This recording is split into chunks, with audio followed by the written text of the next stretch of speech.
भारतीय न्यूज़, सीधा, सटीक और निष्पक्ष। नमस्कार दर्शकों, एक बार फिर से स्वागत है आप सबका भारतीय न्यूज़ के विशेष कार्यक्रम लॉजिकल गुरु में। मैं हूं साक्षी और आ गए हैं हम आप सबके सामने एक और नए विषय को लेकर, जिसका नाम है कॉर्पोरेट लॉ। तो आइए शुरुआत करते हैं और जानते हैं कॉर्पोरेट कानून होता क्या है। कॉर्पोरेट कानून, जिसे कंपनी कानून भी कहा जाता है, व्यापारिक संस्थाओं की स्थापना, संचालन और रेगुलेशन के नियमों और प्रावधानों का समुच्चय है। यह कानून कंपनियों के अधिकारों, कर्तव्यों, दायित्वों को निर्धारित करता है और कंपनियों के प्रबंधन, शेयर होल्डर्स और निर्देशकों के बीच संबंधों को रेगुलेट करता है। कॉर्पोरेट कानून का महत्व इसलिए है क्योंकि यह व्यापारिक संस्थाओं को स्थापित करने, संचालित करने और समाप्त करने के लिए एक व्यवस्थित ढांचा प्रदान करता है। यह निवेशकों, कर्मचारियों, ग्राहकों और समाज के अन्य स्टॉक होल्डर्स के अधिकारों और हितों की रक्षा करता है। इसके बिना कंपनियों के संचालन में अनुशासन और क्लैरिटी की कमी हो सकती है, जिससे व्यापारिक विवाद और आर्थिक अनिश्चितता बढ़ सकती है। कॉर्पोरेट कानून के तहत कंपनियों को मुख्यतः दो प्रकारों में बांटा जाता है, निजी कंपनी और सार्वजनिक कंपनी। निजी कंपनियों के शेयर आम जनता के लिए खुले नहीं होते हैं, जबकि सार्वजनिक कंपनियों के शेयर स्टॉक एक्सचेंज में खरीदे और बेचे भी जा सकते हैं। नंबर 1, निजी कंपनी यानी प्राइवेट कंपनी। ये एक प्रकार की कंपनी है जिसमें शेयर धारकों की संख्या सीमित होती है और शेयर ट्रांसफ़र भी प्रबंधित होता है। इस प्रकार की कंपनियां अक्सर छोटे और मध्यम आकार के व्यवसायों द्वारा बनाई जाती है। इन कंपनियों के शेयर बाजार में लिस्टेड नहीं होते हैं, जिससे इनकी वित्तीय जानकारी सार्वजनिक नहीं होती। नंबर 2, सार्वजनिक कंपनी यानी पब्लिक कंपनी। यह कंपनी अपने शेयर आम जनता को बेच सकती है और इन्हें स्टॉक एक्सचेंज में लिस्ट भी कर सकती है। सार्वजनिक कंपनियां अपने वित्तीय विवरणों को सार्वजनिक करती है, जिससे निवेशकों और अन्य स्टॉक होल्डर्स को कंपनी की वित्तीय स्थिति के बारे में जानकारी मिलती है। किसी भी कंपनी को कानूनी रूप से स्थापित करने के लिए उसे कंपनी रजिस्ट्रार के पास पंजीकृत यानी रजिस्टर करवाना आवश्यक होता है। इसके लिए निम्नलिखित दस्तावेजों की आवश्यकता होती है। पहला डॉक्यूमेंट मेमोरेंडम ऑफ एसोसिएशन यानी MOA।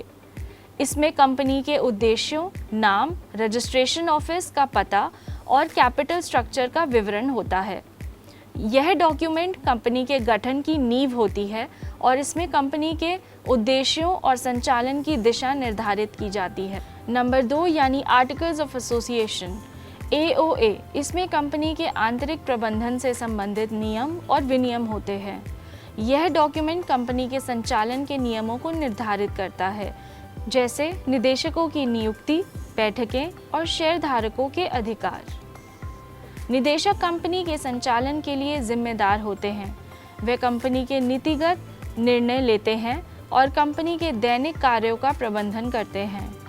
निदेशकों के कुछ प्रमुख कर्तव्य और जिम्मेदारियां ये हैं। Number 1, fiduciary duty. निदेशकों को कंपनी और उसके शेयरधारकों के हितों को सर्वोपरि रखना होता है। उन्हें कंपनी के लाभ और विकास को ध्यान में रखते हुए अपने निर्णय को लेना होता है। नंबर 2, देखरेख और प्रबंधन। निदेशकों को कंपनी के संचालन की निगरानी करनी होती है और ये सुनिश्चित करना होता है कि कंपनी के कार्य कानूनी और नैतिक दायरे में हो। इसके तहत वे सुनिश्चित करते हैं कि कंपनी के कार्यालय में पारदर्शिता और नैतिकता बनी रहे। नंबर 3, लेखा और रिपोर्टिंग। निदेशकों को कंपनी की वित्तीय स्थिति के बारे में सही और सटीक जानकारी प्रदान करनी होती है।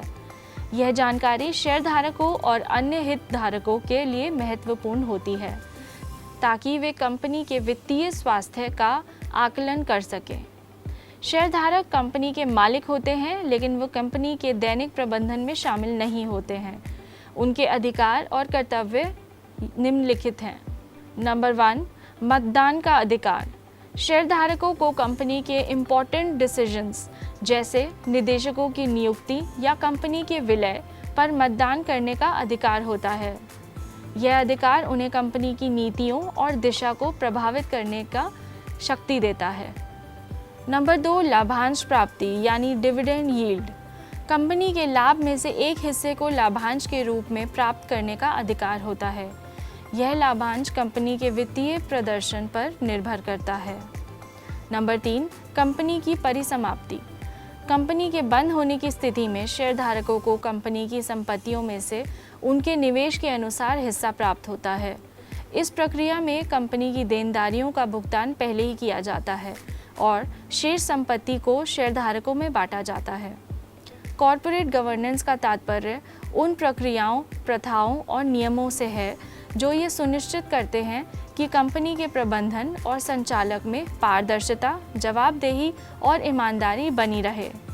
इसके अंतर्गत निम्नलिखित बिंदु आते हैं। नंबर 1, बोर्ड ऑफ डायरेक्टर्स की संरचना। एक प्रभावी और स्वतंत्र बोर्ड का गठन कंपनी के सफल संचालन के लिए इम्पोर्टेंट होता है। ये बोर्ड कंपनी के प्रबंधन के डिसीजंस की निगरानी करता है और उन्हें आवश्यक दिशा निर्देश करता है। नंबर 2, ऑडिट और अनुपालन। नियमित ऑडिट और कानूनी अनुपालन सुनिश्चित करना इम्पोर्टेंट होता है ताकि कंपनी की वित्तीय स्थिति स्पष्ट हो सके। यह प्रक्रिया कंपनी के वित्तीय रिकॉर्ड की सत्यता और उनकी कानूनी अनुपालन की जांच करता है। नंबर 3, हितधारकों की सहभागिता। कंपनी के डिसीजंस लेने के प्रक्रियाओं में हितधारकों की सहभागिता को प्रोत्साहित करना चाहिए। ये प्रक्रिया सुनिश्चित करती है कि सभी हितधारकों की आवाज़ सुनी जाएगी और उनके हितों का ध्यान रखा जाएगा। अब हम बात करते हैं कॉरपोरेट कानून के प्रमुख तत्वों की। नंबर 1, कंपनी अधिनियम 2013। भारत में कॉरपोरेट कानून का प्रमुख स्रोत कंपनी अधिनियम 2013 है। इसमें कंपनियों के गठन, संचालन और विघटन से संबंधित व्यापक प्रावधान है। यह अधिनियम कंपनी के गठन, निदेशकों की नियुक्ति, शेयरधारकों के अधिकार और अन्य महत्वपूर्ण प्रावधानों को निर्धारित करता है। नंबर 2, प्रतिभूति अनुबंध अधिनियम 1956। यह अधिनियम प्रतिभूतियों के बाजार के विनियमन से संबंधित है और स्टॉक एक्सचेंजों के कामकाज को नियंत्रित करता है। नंबर 3, संभाव्य धोखाधड़ी अधिनियम 2004। यह अधिनियम कंपनी के निदेशकों और प्रबंधन के धोखाधड़ीपूर्ण कृत्यों से संबंधित है। यह अधिनियम कंपनी के निदेशकों और प्रबंधकों को उनके कर्तव्यों और दायित्वों के बारे में सचेत करता है और धोखाधड़ी के मामले में कड़ी सज़ा का प्रावधान करता है। आज के समय में कॉरपोरेट कानून में कई इम्पॉर्टेंट चेंजेस देखने को मिल रहे हैं, जैसे कि नंबर 1, ESG, पर्यावरण, सामाजिक और शासन। कंपनियों पर उनके एनवायरमेंटल, सोशल और गवर्नेंस प्रभावकों को गंभीरता से लेने का दबाव बढ़ रहा है। कंपनियों को अपने व्यवसाय के प्रभावों के बारे में जागरूक होना चाहिए और उन्हें जिम्मेदारी से कार्य करना चाहिए। Number 2, digital change. टेक्नोलॉजी के बढ़ते उपयोग से कंपनियों के संचालन में बदलाव आ रहा है और इससे संबंधित कानूनी मुद्दे पर उभर रहे हैं। कंपनियों को डिजिटल युग के अनुरूप अपने संचालन को अद्यतन करना चाहिए। कंपनियों से उम्मीद की जाती है कि वे नैतिकता और सामाजिक जिम्मेदारी को अपने व्यापारिक मॉडल में शामिल करें। उन्हें अपने कार्यों में पारदर्शिता और ईमानदारी बनाए रखनी जानी चाहिए।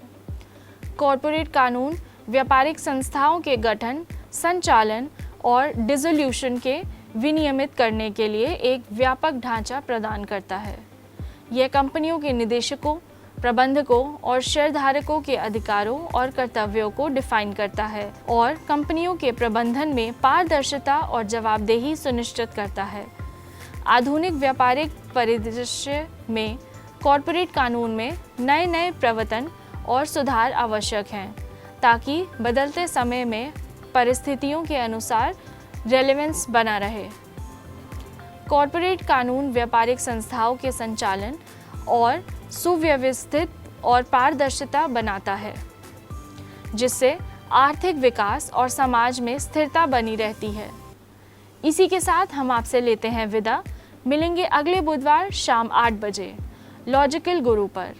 बाकी की खबरों के लिए देखते रहे भारती न्यूज़ और हमारे चैनल को शेयर और सब्सक्राइब करना ना भूलें। धन्यवाद।